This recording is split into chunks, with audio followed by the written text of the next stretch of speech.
بالله من الشيطان الرجيم. بسم الله الرحمن الرحيم.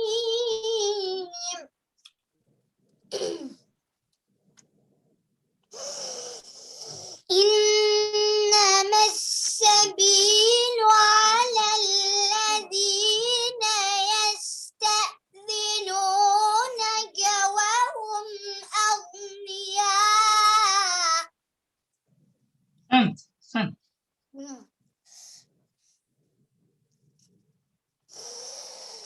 رضوا بأن يكونوا مع الخوالف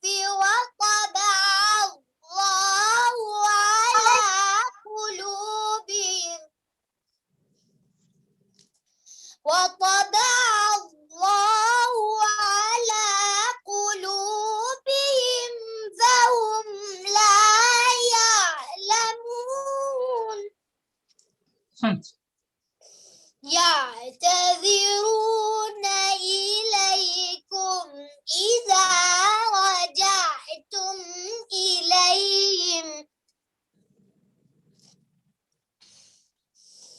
قل لا تعتذروا لن نؤمن لكم قد نبأنا الله من أخباركم وسيرى الله عملكم ورسوله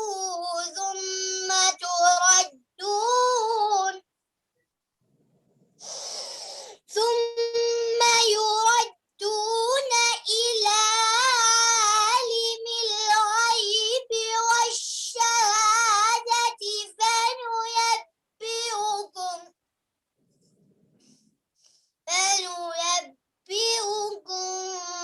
بما كنتم تعلمون.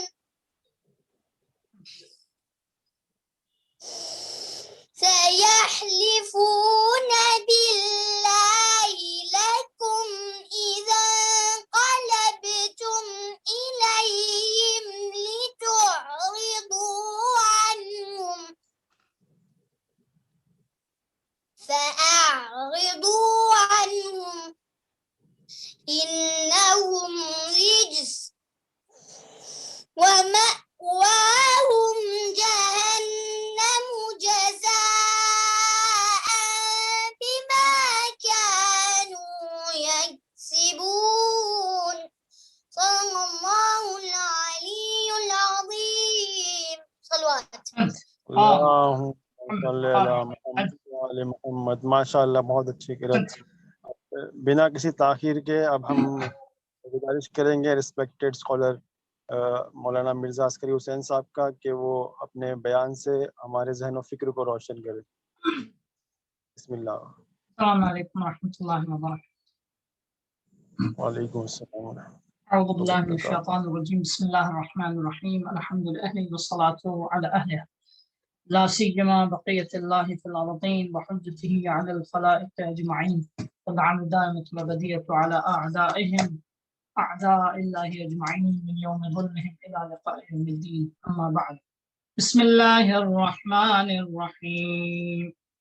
اللہم جنبنی فیہ اللہم حبب لی فیہ الاحسان وکرہ الی الفسوق والعصیان وحرم الی فیہ السخط والنیران بعونک یا غیاث المستغیثین.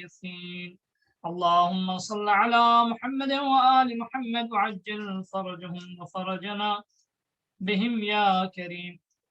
ماہ سیام اللہ کی بندگی اور اللہ کی معرفت کا مہینہ یہ وہ مہینہ ہے کہ جس مہینے میں انسان اپنا گمشدہ اور کھویا ہوا خزانہ کہ جو خدا کی معرفت ہے وہ انسان اس ماہ میں پا سکتا ہے. اللہ نے اس ماہ کو ایک بہترین اپارچونٹی بنا کر ایک بہترین نعمت بنا کر اللہ نے اس ماہ کو ہمارے لیے دیا ہے اور ہر اعتبار سے اس ماہ کو تیار کیا. یعنی ہمیں یہ سفر طے کرنے میں جو جو چیزیں ضروری ہوں گی وہ ساری چیزیں اللہ نے فراہم کی.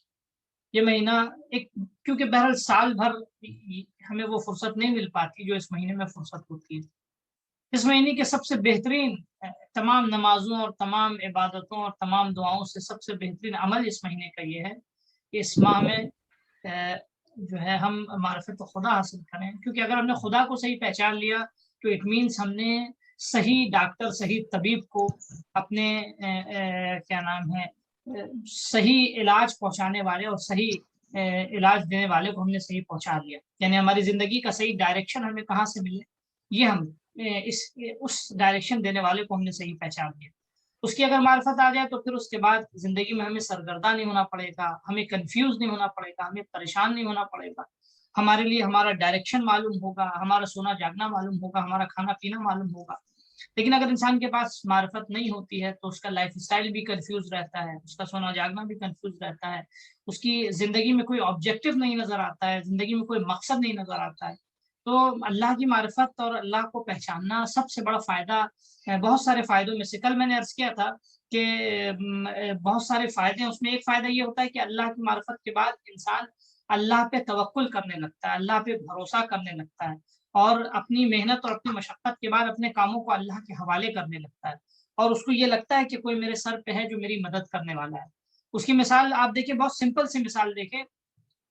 یعنی جو بچے ایکٹیو بچے ہوتے ہیں, جو بچے مثال کے طور پہ پرو ایکٹیو بچے یا عام طور سے نارمل بچے ہوں اگر, تو ان کے اندر خاصیت ذاتی طور پہ یہ کہ وہ خود سے اپنی ساری محنت اور مشقت کرتے ہیں, اور at the end of the time ان کی نگاہ ان کے بزرگ پہ بھی رہتی ہے کہ اگر کہیں ہمیں کہیں مسٹیک, کہیں ہم سے کوئی غلطی ہو رہی, کوئی خطرہ ہو رہا ہے تو ہمیں ڈینجر سے پروٹیکٹ کرنے کے لیے, ہمیں پروٹیکشن دینے کے لیے ہمارا بزرگ موجود ہے. تو یہی حال ہے انسان کی زندگی میں بھی.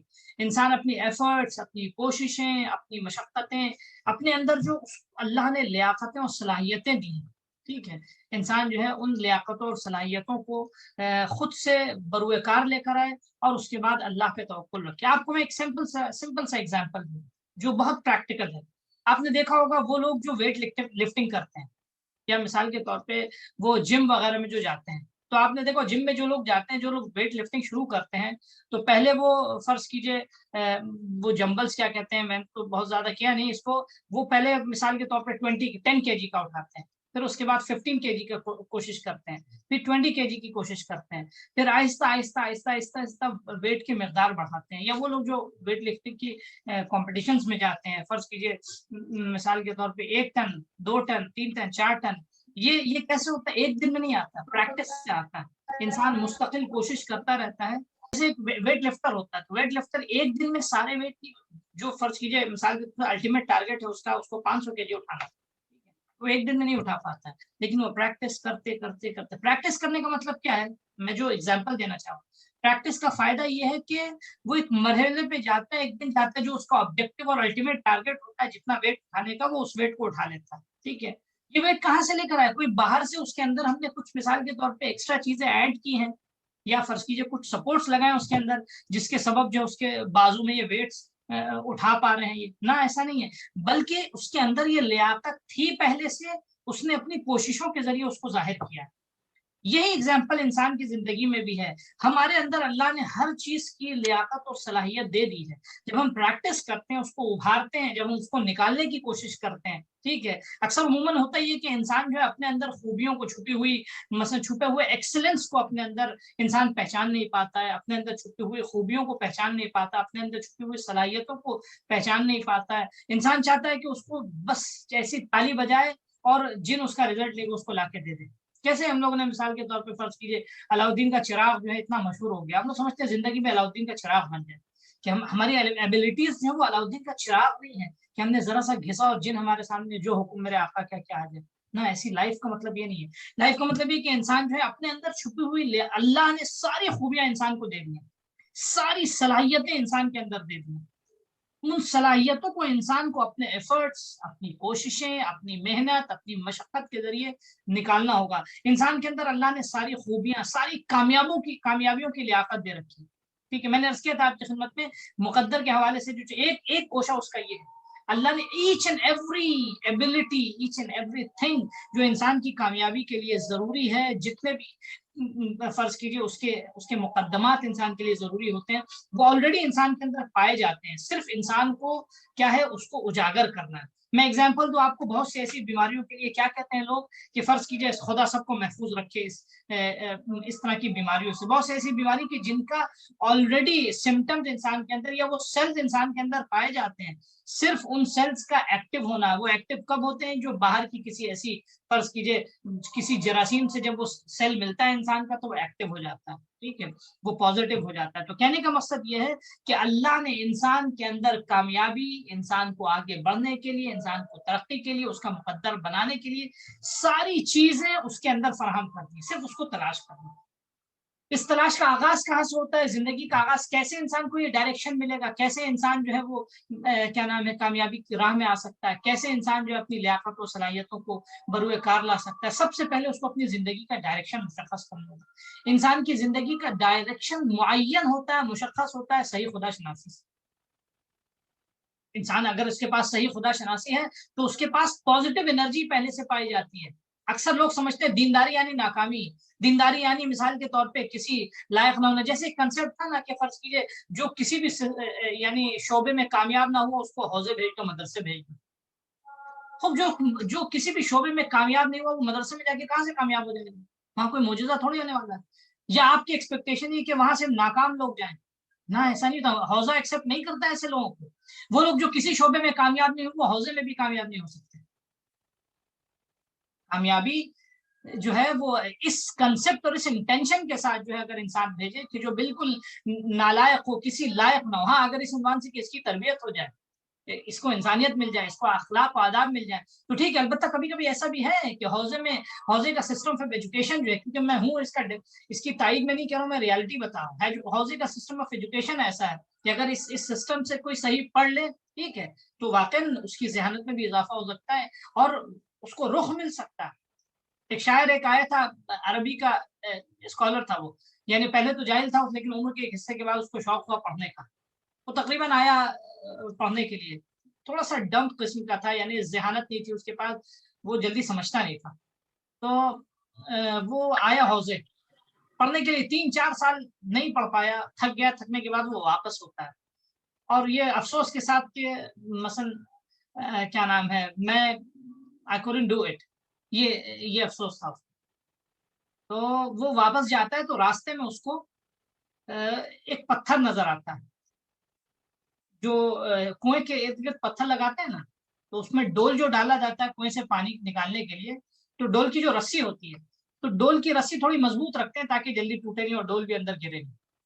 تو وہ رسی سے جب پانی نکالتے ہیں تو رسی گھستی ہے پتھر کو، ٹھیک ہے۔ تو اس نے دیکھا اس چیز کو دیکھ کے اس کو لائف میں ایک ایگزامپل ملا۔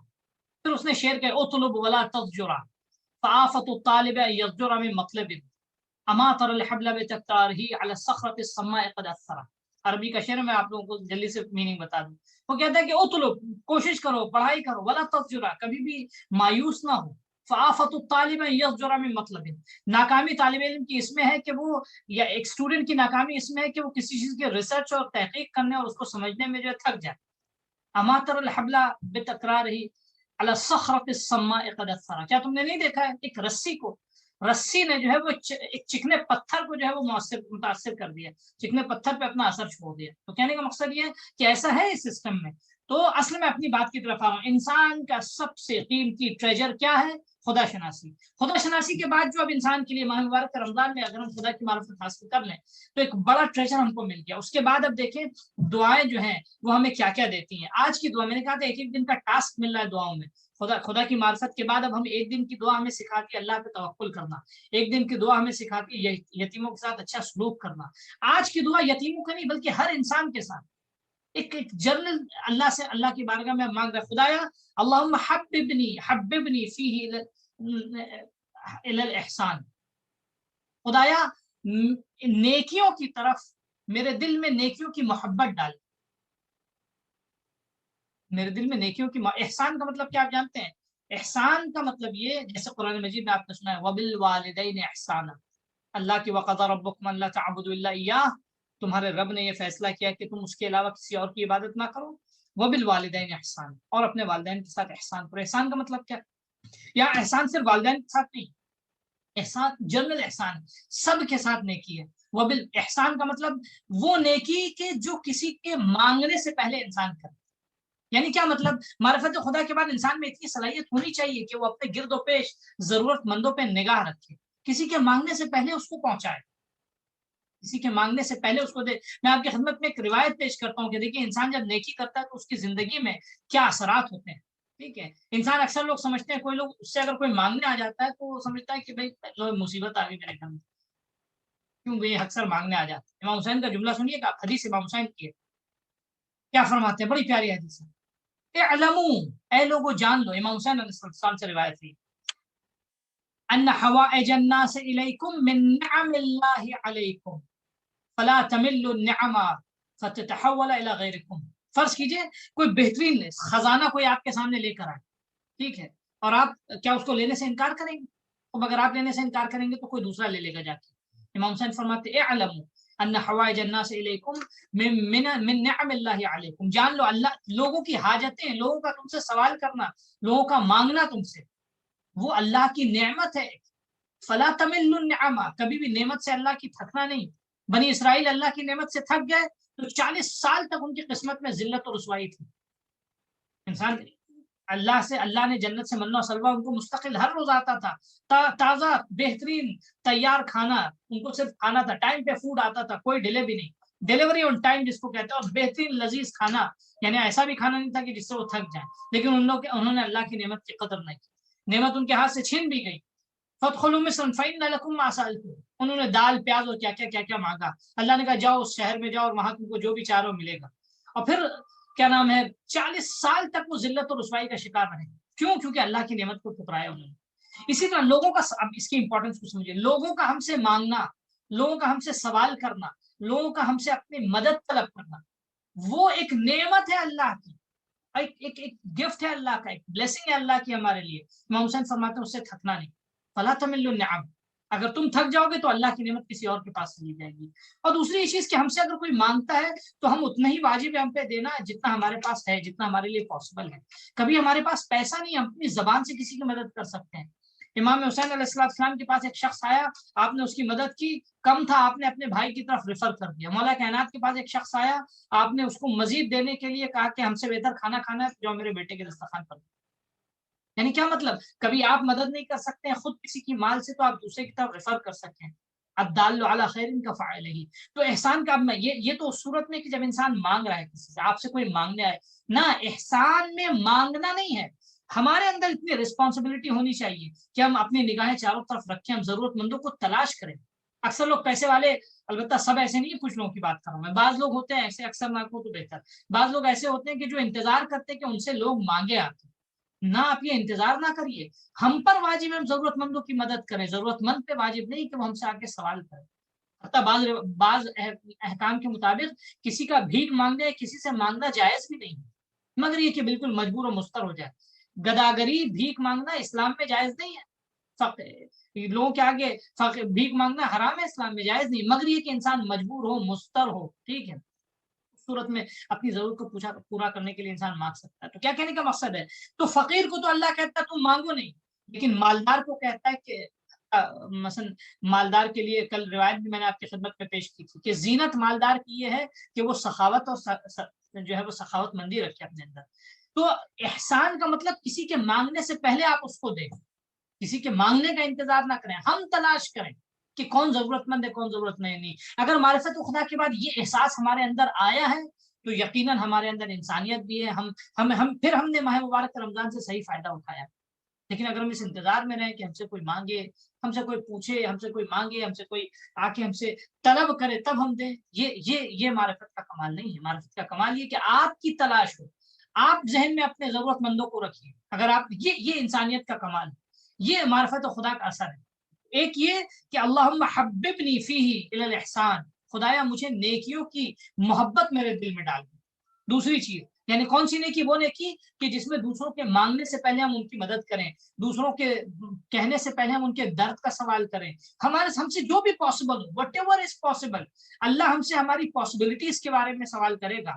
ہمارے کام کے بارے میں کہ تم نے اتنا کام کیا اتنا کام کیا، نہیں پوچھے گا. کوانٹٹی کام کی نہیں دیکھے گا اللہ، ہماری پاسبلٹیز اور ہماری جو ہے وہ مثلا کتنا پاسبل تھا ہمارے لیے اتنا دیکھے گا. ہمارے لیے ایک آدمی سے پوچھنا پاسبل ہے، ہم ایک آدمی سے پوچھیں. ہمارے لیے 2 آدمی سے پوچھنا پاسبل ہے، ہم 2 آدمی سے پوچھیں. ہمارے لیے جتنے بھی لوگوں سے پاسبل ہے ہم صرف ان سے پوچھیں. ہم کوانٹٹی کے پیچھے نہ بھاگیں کہ ہم تو 100 روپے نہیں دے سکتے، ہم تو 1 لاکھ روپے نہیں دے سکتے، ہم تو 1000 روپے نہیں دے سکتے، ہم تو 1000 یورو نہیں دے سکتے، ہم تو 10,000 یورو نہیں دے سکتے. کوئی نہیں، جو بھی آپ کر سکتے ہیں. آپ پیسے سے کسی کی مدد نہیں کر سکتے، کسی کا ہاتھ پکڑ کے اس کی منزل تک پہنچا سکتے ہیں، کسی کو آپ ڈاکٹر کے یہاں لے جا سکتے ہیں، کسی کے مثلا کیا نام ہے زخموں پہ مرہم رکھ سکتے ہیں، کسی کو چھوٹی سی اسمائل دے سکتے ہیں، کسی کا درد آپ اس سے کم کر سکتے ہیں. یہ ہے احسان. انسان کے لیے ضروری ہے کہ انسان ایسی عادت اپنے اندر ڈالے تو کیا ہے خدایا ہمارے اندر احسان کو محبوب کر دے. دوسری جو کر رہے الی الفسوق والعصیان، خدایا میرے نزدیک فسق و فجور، میرے نزدیک برائیوں کو جو ہے خدایا وہ میرے نزدیک برائیوں کو مکروہ قرار دے، گناہ کو، فسوق اور عصیان یعنی اللہ کی نافرمانی. دیکھیں ایک چیز بہت امپورٹنٹ ہے، انسان کسی چیز سے اسی وقت دور بھاگتا ہے جب وہ اس کے نزدیک جو ہے وہ کری ہو، اس کے نزدیک جو ہے وہ بالکل اس کے نزدیک وہ ناپسندیدہ ہو. جب ناپسندیدہ ہوگی تبھی انسان اس سے جو ہے وہ گریز کرے گا. اگر فرض کیجئے آپ راستے میں زمین پہ بہتا پانی یا نالی میں گندا بہتا پانی کیوں نہیں پیتے ہیں؟ اس لیے کہ اس کی کراہت کا احساس آپ کے اندر ہے، ہمارے اندر ہے، اس لیے ہم نہیں پیتے ہیں. جب تک ہمارے اندر کراہت کا احساس نہیں آئے گا ہم اس وقت تک جو ہے اس پانی سے گریز نہیں کریں گے. یہی حال گناہ کا بھی. گناہ کی کراہت اگر انسان کے اندر آ جائے، فرض کیجئے کسی کو کوئی سڑا گلا کھانا لا کے دے، جتنا بھی اصرار کر لے، جتنا بھی آپ کے آگے ہاتھ پیر جوڑ لے، آپ کبھی نہیں کھائیے گا. کیوں نہیں کھائیے گا؟ کیونکہ آپ کو معلوم ہے یہ کھانا سڑا ہوا تھا. جناب یوسف سے کتنا اصرار کیا زلیخا نے، کتنی حربیں اپنا لیے زلیخا نے، لیکن جناب یوسف نے جو ہے وہ اس زلیخا کا ساتھ نہیں دیا گناہ میں، بلکہ زلیخا کو بدل دیا. امام کاظم علیہ السلام کے لیے قید خانے میں ہارون رشید نے جو ہے وہ مثلا ایک ناچنے والی خاتون کو بھیجا تاکہ امام کاظم علیہ السلام کے دامن کو داغدار کر سکے. وہ خاتون جو ہے وہ ناچنے والی عورت جو ہے وہ مومنہ بن گئی، وہ سبوح القدوس کرنے لگی. کیوں؟ کیونکہ ان کو معلوم ہے یعنی گناہ میں یعنی گناہ ان کے لیے جیسے نالی میں بہتا گندا پانی، جیسے سڑا ہوا گلا ہوا فاسد کھانا، جیسے ایک جانور مثال کے طور پہ فرض کیجئے مر جانے کے بعد جب سڑ جاتا ہے اس کے گوشت سے کتنی سڑی بدبو آتی ہے، اور مثال کے طور پہ اس پہ کیڑے بیٹھ جاتے ہیں، تو جانور بھی بہت سے کھانے کو تیار نہیں ہوتے ہیں چہ جائے کہ انسان اس کی طرف دیکھے. بھوکا کتنا بھی رہے انسان نہیں تیار ہوگا. یہ ہے کیوں نہیں تیار ہوگا؟ کیونکہ اس سے متعلق اس کے اندر کراہت پائی جاتی ہے. دعا کرتے ہیں معصوم خدایا اپنی نافرمانی کو اور اپنے گناہ کو ہمارے لیے اتنا منفور بنا دے، اتنی نفرت ہو جائے، اتنا برا ہمیں لگنے لگے گناہ کہ ہم سے جب تک انسان کو گناہ برا نہیں لگے گا اس وقت تک انسان دوری نہیں اختیار کرے گا. کیوں انسان گناہ سے نزدیک جاتا ہے؟ شیطان کا کام کیا میں آپ کو بتا دوں. شیطان کیا کرتا ہے؟ شیطان ہمارا ہاتھ پکڑ کے گناہ کے پاس نہیں لے جاتا ہے، بلکہ شیطان برے گناہ کو اچھا بنا کے دکھاتا ہے. انسان انجام کو بلا دیتا ہے شیطان، اور گناہ ہمیں اچھا لگنے لگتا ہے، اس کی لذت، اس کا ٹیسٹ بڑھا دیتا ہے ہمارے نفس میں.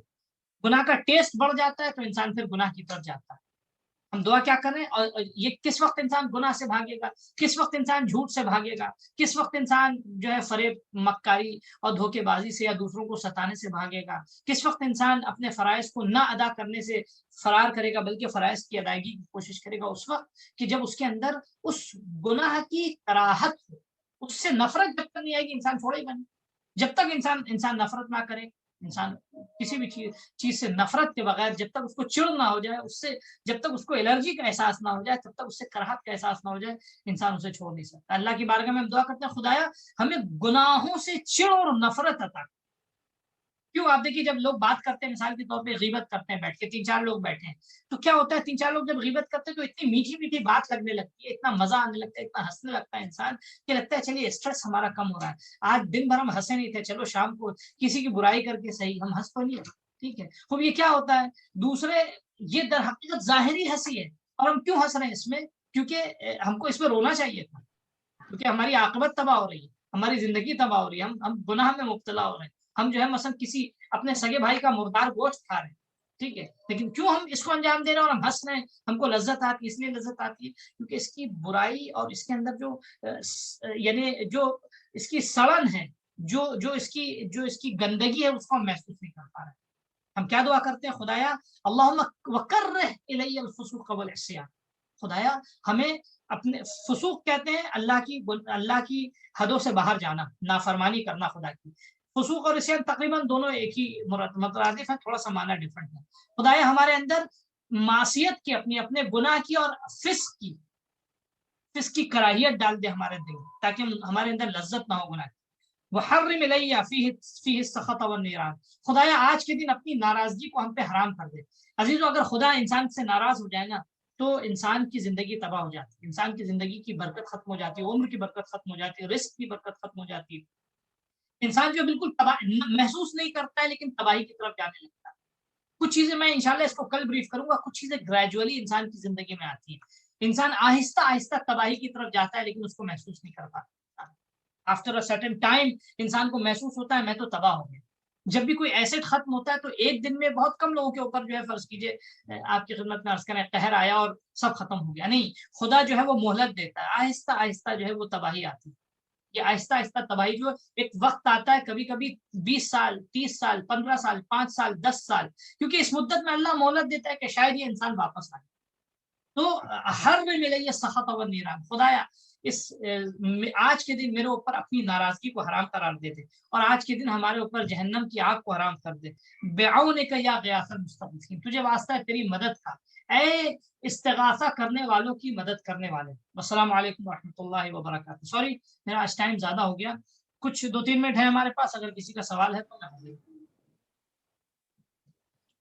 آغا پہلا سوال یہ ہے کہ بیماری میں جو بیمار اگر ٹھیک نہ ہو تو مایوس ہونا کیسا ہے؟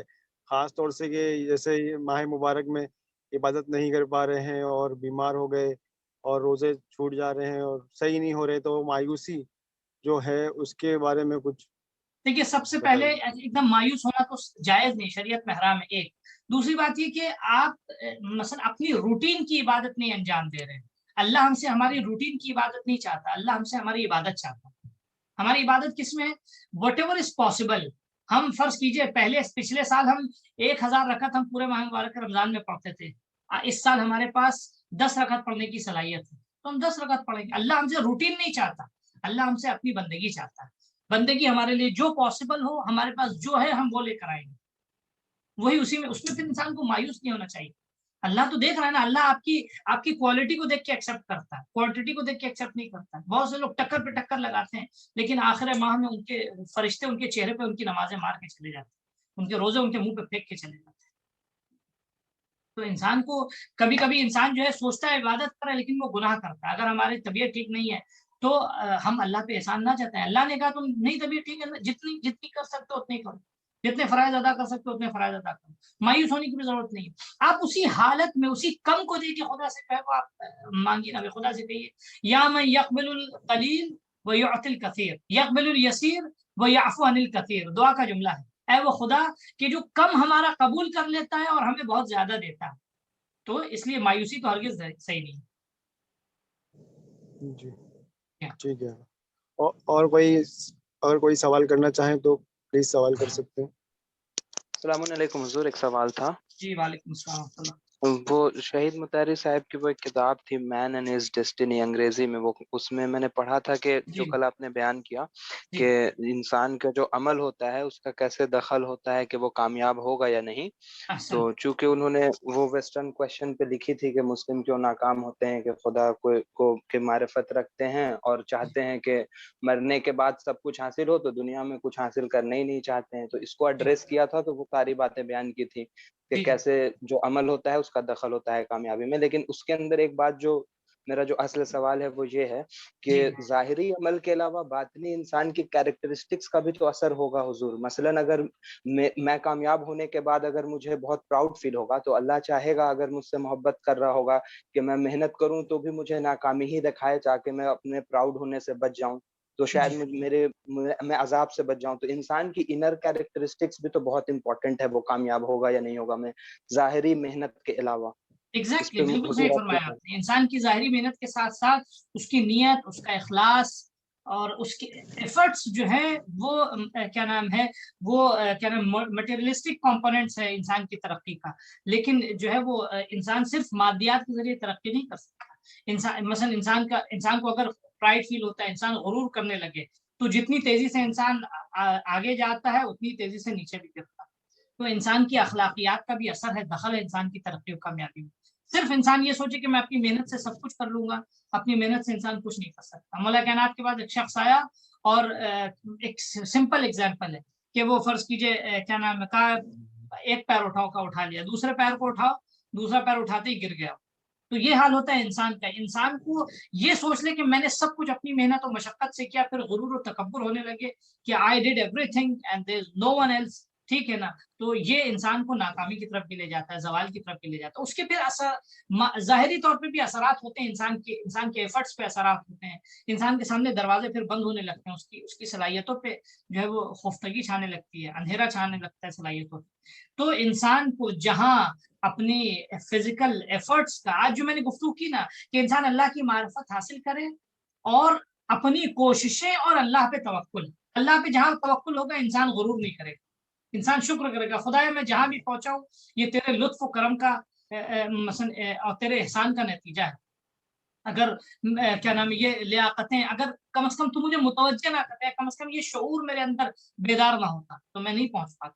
ٹھیک ہے. تو انسان کو غرور، تکبر، اخلاقی جو پستیاں ہیں ان سے انسان کو دور رہنا چاہیے تاکہ اپنی کامیابی کے راستے کی طرف جا سکے.